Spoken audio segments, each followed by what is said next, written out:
Как говорит российская статистика, постоянно храпят около четверти женщин и 4 из 10 мужчин. Из-за храпа человек испытывает недостаток кислорода в организме, а это увеличивает риск развития серьезных сердечно-сосудистых осложнений, артериальной гипертонии, нарушений ритма сердца, инсульта и многих других опасных недугов. Во время сна мышцы гортани расслаблены, и за счет этого происходит западание языка. Естественно, храп, человек за ночь не высыпается, днем ему будет тяжело вести машину, это опасно для вождения за рулем. Устройство Экстралор создано для того, чтобы помочь людям, страдающим от храпа, преодолеть этот недуг. Конструкция прибора напоминает соску. Устройство состоит из 3 основных деталей. Загубник и экран фиксируют прибор в ротовой полости. Ложечка поддерживает язык в таком положении, чтобы он не препятствовал дыханию. Язык во время храпа имеет свойство западать, перекрывать гортань, и получается это замирание дыхания.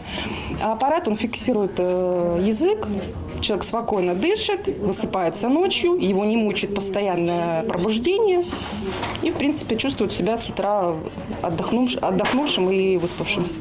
Устройство Экстралор сначала нужно обработать перед применением. Для привыкания изначально лучше его применять 15-20 минут перед сном, затем через несколько дней можно пользоваться им в течение всей ночи. Прибор прост в использовании и поэтому не требует особых знаний. Технология устройства Экстралор разработана учеными Российской академии медико-технических наук и МГТУ имени Баумана. Прибор прошел клинические испытания в отделении медицины сна клинического санатория «Барвиха» при управлении делами президента Российской Федерации и показал свою эффективность. Рекомендовано Минздравом Российской Федерации.